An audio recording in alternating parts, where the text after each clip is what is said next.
ఎంతైనా రాసుకో అని నా కూతురికి బ్లాంక్ చెక్ ఇచ్చావు కదా, నువ్వు దాని మీద ఏం రాసుకున్నా పై చేయి నాదే ఉంటుంది. మరోసారి మీరు మాకు ఎదురు పడకండి. ఒకసారి మన మీద గెలిచిన వాడికి రెండోసారి గెలిచే అవకాశం ఇవ్వకూడదమ్మా. కానీ నువ్వు ఇచ్చావు. మామయ్య గారు, అది అసలు కాంచన ఇంటికి నువ్వు ఎందుకు వెళ్ళావమ్మా? కార్తీక్, దీప మీ ప్రాణాలు కాపాడారు. వాళ్ళకి ఎంతో కొంత సాయంగా నిలబడి రుణం తీర్చుకోవాలి అనుకున్నాను. సాయం అంటే? ఎలాంటి సాయం అవసరం ఉంటుందో తెలుసుకోవడానికి ఇంటికి వెళ్ళాను. నేను ఊహించిన దానికంటే పేదరికంలో ఉన్నారు. చూడగానే అంతా అర్థమైంది. అందుకే డబ్బులు ఇస్తే తీసుకోరని చెక్ ఇచ్చాను. అందుకే కదా కాంచన వెళ్ళి తండ్రితో చెప్పి అన్ని ఇచ్చి వెనక్కి పంపించింది.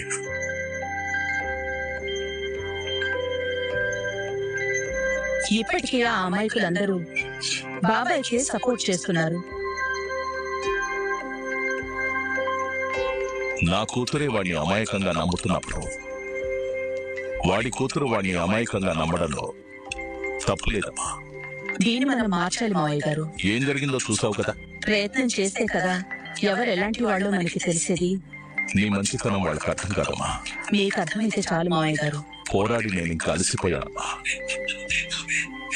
నేను ఇంకా నా కూతురు గురించి తప్ప ఎవరి గురించి ఆలోచించకూడదు అనుకుంటున్నాను. వద్దు మావయ్య గారు, మీ నోటి నుండి ఇలాంటి మాటలు వినాలనుకోవడం లేదు. నన్ను ఇప్పుడు నా ఆశ మాత్రమే బ్రతికిస్తుంది. ఇంకా ఆశ కూడా బతకదేమోనని భయంగా ఉంది. మనిషిని బ్రతికించేది ఆశ మాత్రమే కాదు మావయ్య గారు, పగ, ప్రతీకారం కూడా. బాబాయ్ ఏం చేశాడు? ఆ కుటుంబం కారణంగా మనం ఏం నష్టపోయామో మనకి తెలుసు. మనం మాత్రమే బాధపడాలా? శివనారాయణ సంతోషంగా అందరిలో ఉండాలా? లేదు మావయ్య గారు, బాబాయ్ బలం తగ్గించాలి. తగ్గించాలి అంటే బాబాయ్ దగ్గర ఉన్న వాళ్ళందరినీ దూరం చేయాలి. అదే ప్రయత్నం చేస్తున్నాను. నీ గురించి నాకు తెలుసమ్మా. కాకపోతే మరోసారి ఇలాంటివి చేసేటప్పుడు నాకోసారి చెప్పు. అలాగే మావయ్య గారు.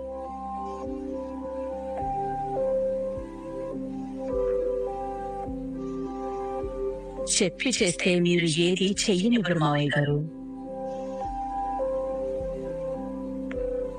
అన్నింటికి తిరిగి సమాధానం చెప్పే తీరుతాను మావయ్య.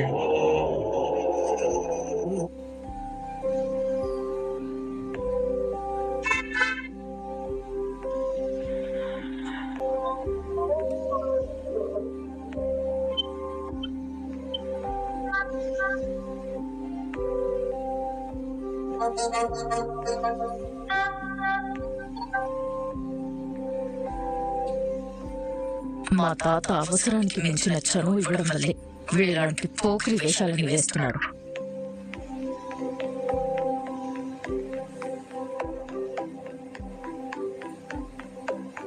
వీడు నన్ను చూడ్డానికి ఆఫీస్కి వస్తున్నాడా?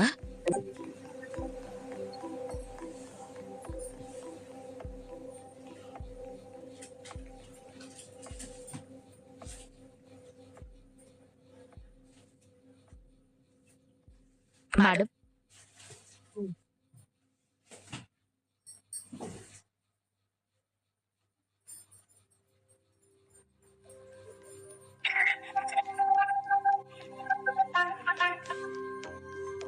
నేనేమైనా చేస్తానేమోనని భయపడుతున్నట్టున్నాడు.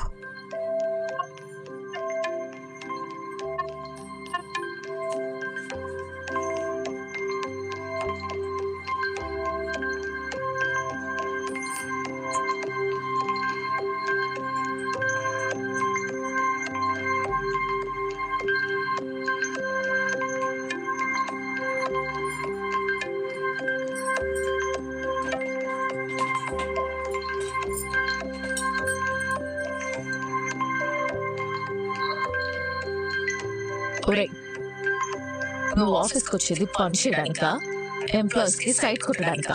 కొన్ని విషయాలు తెలిసినా తెలియనట్టుండడంలోనే అందం ఉంది బంగారం. ఇలా సైట్ కొట్టడానికి సిగ్గు లేదు. నేను సైట్ కొడుతున్నానని నీకెలా తెలుసు? నేను చూశాను. అంటే నువ్వు కూడా నాకు సైట్ కొడుతున్నావా? నేను నీకు సైట్ కొట్టడం ఏంట్రా? మరెందుకు నన్ను చూస్తున్నావు? నువ్వు చూస్తున్నావా లేదా అని చూస్తున్నాను. నేను అలాగే చూస్తున్నాను అనుకోవచ్చు కదా. నువ్వు అలా చూసేవాడివైతే ఇన్ని కళ్ళజోళ్ళు మార్చురా. ఎరా, నువ్వు కాలేజ్ లో కానీ బయట కానీ ఎక్కడ ఎవరిని ప్రేమించలేదా? నాకు పెళ్లిడు వచ్చిన తర్వాత, పెళ్లి గురించి ఆశలు కలిగిన తర్వాత నా కంట్లో పడ్డ పిల్లవి నువ్వేనే. పెద్దింటి పిల్ల కదా, పడేసి లైఫ్ సెటిల్ చేసుకున్నావు అనుకున్నావా? నువ్వు నన్ను కొట్టే వరకు నాకు నీ మీద ఫోకస్ లేదు. నువ్వు ఎప్పుడైతే మొదటిసారి నా చెంపని తాకావో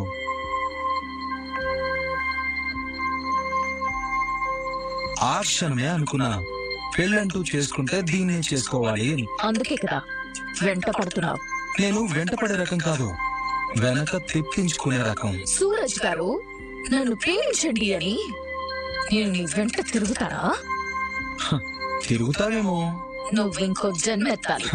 నీ కోసం నేను ఎత్తిన రెండో జన్మ ఇదే ఉండొచ్చు కదా. నా చిటికిన వేళ అందుకోవాలని ఆశపడకు. మరో 100 జన్మలు బ్రహ్మచారిగా మిగిలిపోతా.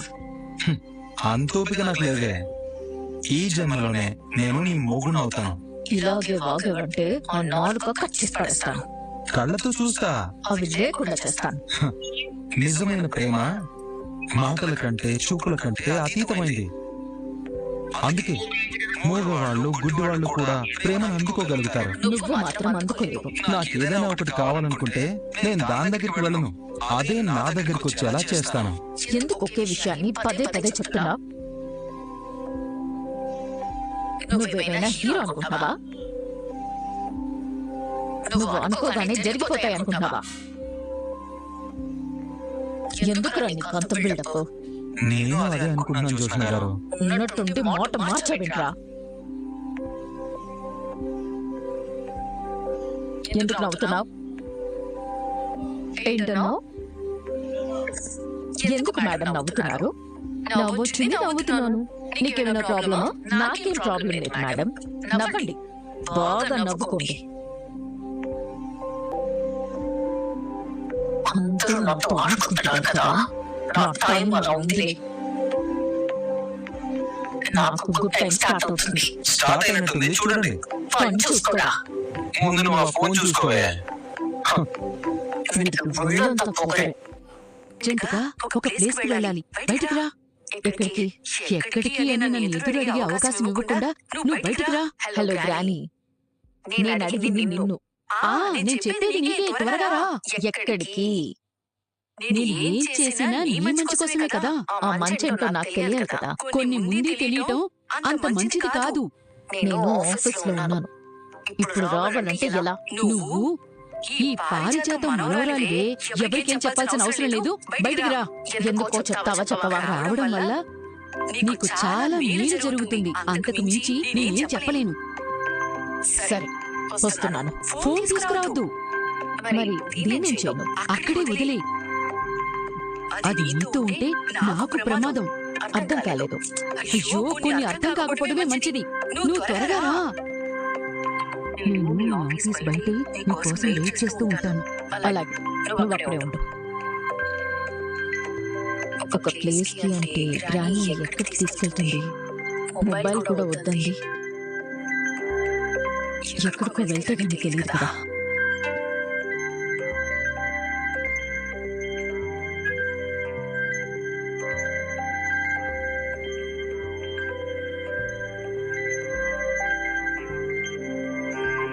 ఎక్కడికి?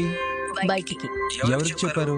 ఎవరికి చెప్పలేదు, చెప్పాల్సిన అవసరమూ లేదు. ఎవరికి చెప్పకుండా వెళ్ళడానికి వీల్లేదు. నేను ఇప్పుడు ఎక్కడికి వెళ్తున్నానో నీకు తెలియాలి అంటావు. తెలియాలి, అయితే చెప్తాను. చెప్పు. నీ ఫ్యామిలీని కలవడానికి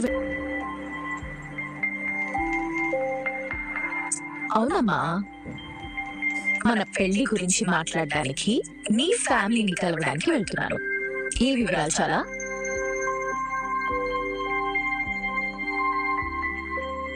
వివరాలు కావాలంట, వివరాలు. పిల్లోడు దెబ్బకి షాక్ అయినట్టున్నాడు. పిల్ల బాతు బచ్చగాడు. కార్ ఎక్కిన దగ్గర నుంచి అడుగుతున్నారు, సమాధానం చెప్పకుండా ఇంటికి తీసుకొచ్చా. ఎవరిది ఇల్లు? మనది.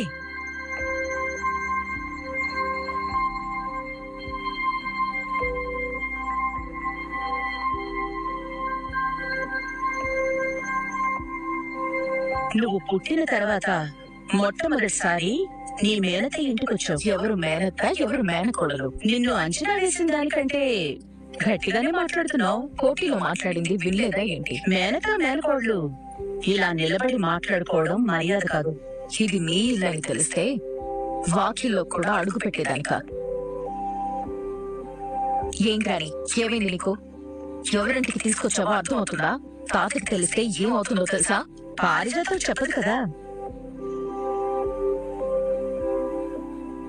పారిజాతం అని పేరు పెట్టి పిలుస్తున్నారేంటి? మీకంటే మా గ్రాని వయసులో పెద్దది కదా. పెద్దవాళ్ళని గౌరవించడం మీ పెద్దవాళ్ళు మీకు నేర్పించలేదా? ఏం పొగరుంది నీలో. నా వాళ్ళని నా ముందు ఎవరు తక్కువ చేసి మాట్లాడినా నేను ఊరుకోను. మాలిని మేనకోడలంటే ఈ మాత్రం పొగరుండాలే. నా పేరు జ్యోత్స్న, అలాగే పిలవండి. మీ అమ్మ నా ఆడపడుచు. మా మమ్మీ మిమ్మల్ని వద్దనుకుంది, మీరు నాకెందుకు? ఇదెప్పుడు ఇలాగే మాట్లాడుతుందా? ఉత్తప్పుడు బాగానే ఉంటుంది, మీలాంటి పెద్దవాళ్ళ దగ్గరికి వచ్చినప్పుడే ఇలా పద్ధతిగా మాట్లాడుతుంది. విన్నావా? మీ గ్రాని ఇండైరెక్ట్ గా నా మీద సెటైర్ వేసింది. అయ్యో మాలిని, నీ గురించి నేను సెటైర్ వేస్తానా? నీకు ఇప్పటికైనా అర్థమైందా? మీ గ్రానీని నేను పేరు పెట్టి ఎందుకు పిలుస్తాను? గౌరవం అనేది చాలా విలువైంది.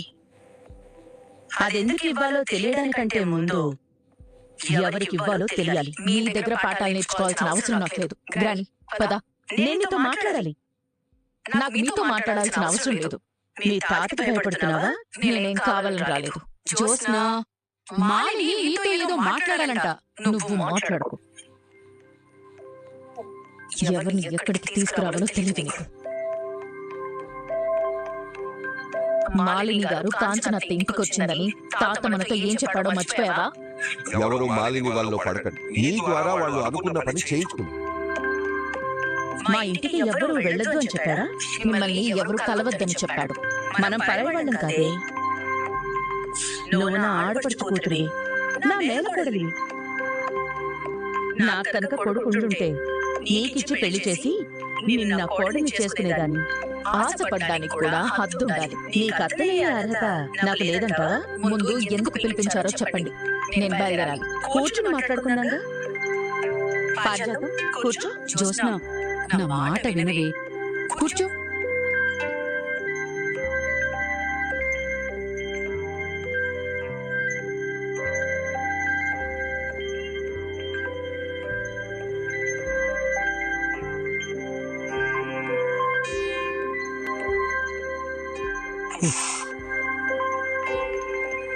ఎన్ని ఫైల్స్ పెండింగ్ పెట్టుకున్నావు దీపా? ఏం చేస్తుంది అసిస్టెంట్? అది సరిగా చేయట్లేదు బావా. చేయట్లేదంటే అది నీ తప్పు. నా తప్పు ఎలా అవుతుంది? నీ కింద పనిచేసే వాళ్ళతో చేయించుకోవటం రాలేదు అంటే అది నీ తప్పే అవుతుంది. జ్యోత్స్నకి సూరజ్ తో గొడవ పెట్టుకోవడానికి టైం సరిపోవట్లేదు. ఇంకా వర్క్ ఏం చేస్తుంది? కొట్టుకుంటున్నారా లేదా మన ముందు కొట్టుకుంటున్నట్టు నటించి ప్రేమించుకుంటున్నారా? అలాంటిదేం లేదు బావా. ఎలాంటిదో తెలుస్తానుగా.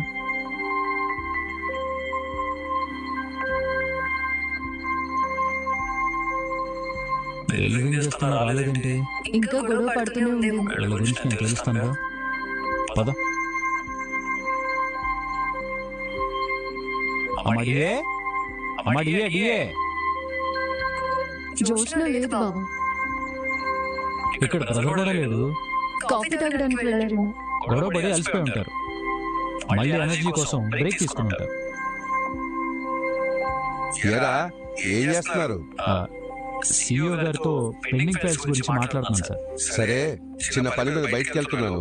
నా కోసం ఎవరైనా వస్తే ఫోన్ చేయి. అలాగే సార్. కుర్చీ ఖాళీగా ఉంది. మేడం గారేరి? మేడం గారు కాఫీ తాగడానికి వెళ్ళినట్టున్నారు సార్. లేదు బ్రదర్, జ్యోత్స్న గారు బయటకు వెళ్ళారు. ఎక్కడికి? చెప్పలేదు సార్. అడగాలి కదా. అడిగాను సార్, అయినా చెప్పలేదు. అమ్మ దీప, జ్యోత్స్న ఎక్కడికి వెళ్ళింది? జోష్న బయటకు వెళ్ళిన సంగతి కూడా నాకు తెలియదు. ఆఫీస్కి వచ్చిన మనిషి బయటికి వెళ్ళిందంటే ఎక్కడికి వెళ్ళిందో తెలియకపోవడం ఏంటి?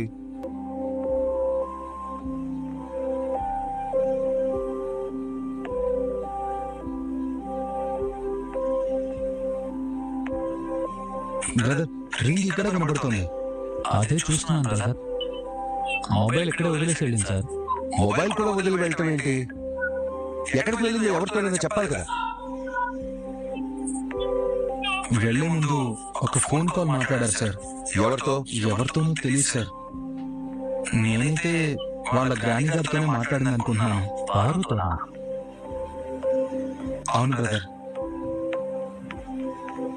నేను ఒకసారి కాల్ చేసి చూస్తాను.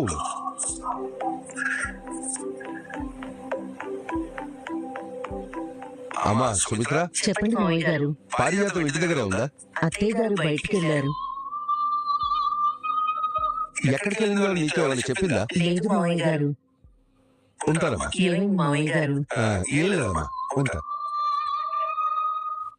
పారు ఇంటి దగ్గర కూడా లేదంటే జోస్నం తీసుకుని ఎక్కడికైనా వెళ్ళిందేమో.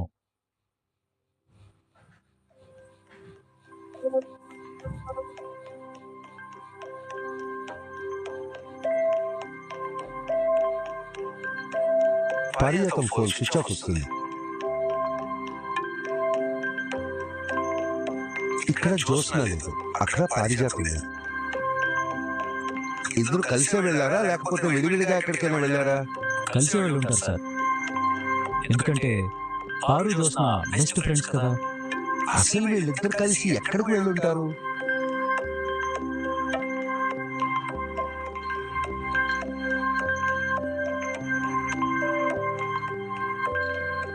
కాఫీ తీసుకున్నాను కూడా.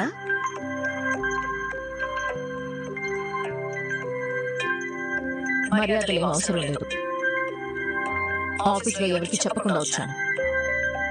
ఫోన్ వదిలేసావు కదా. నీ ఫోన్ కి చేసి ఎక్కడున్నావని అడిగితే నాకు ముందు జాగ్రత్త ఎక్కువే. అందుకే ఈ రోజు వరకు నువ్వు ఎదురుపడిన ప్రతిసారి నీలో కుటుంబాన్ని వెతుకుతున్నాని.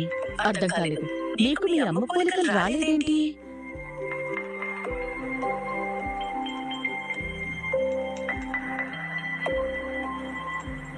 అలా అని మిగతా వాళ్ళ పోలికలు కూడా లేవు.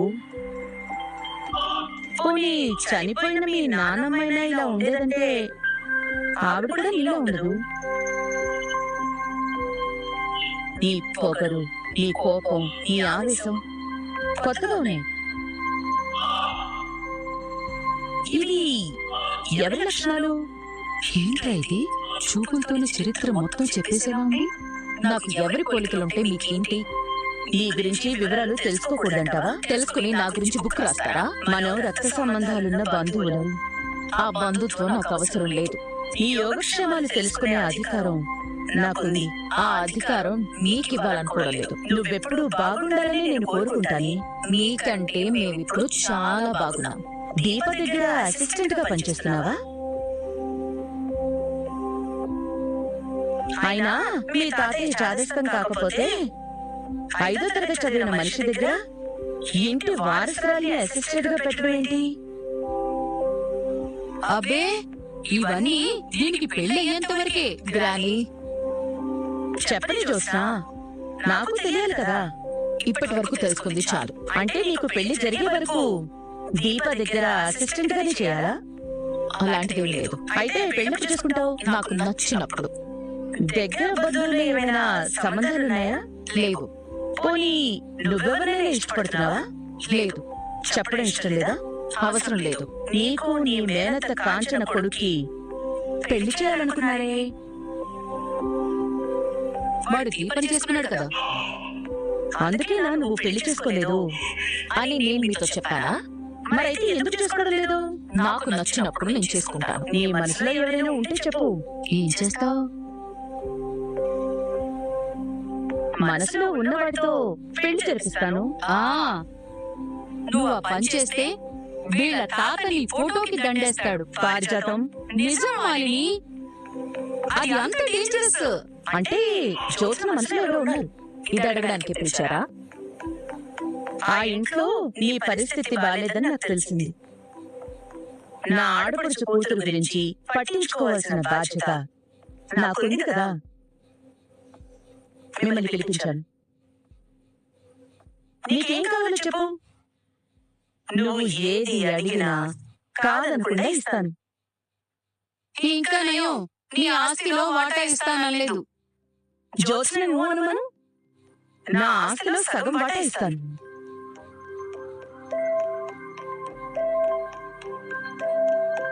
సగమే? మా ఆస్తిలో సగం వాటా ఎప్పుడు నా ఆడపడుచుకే కదా.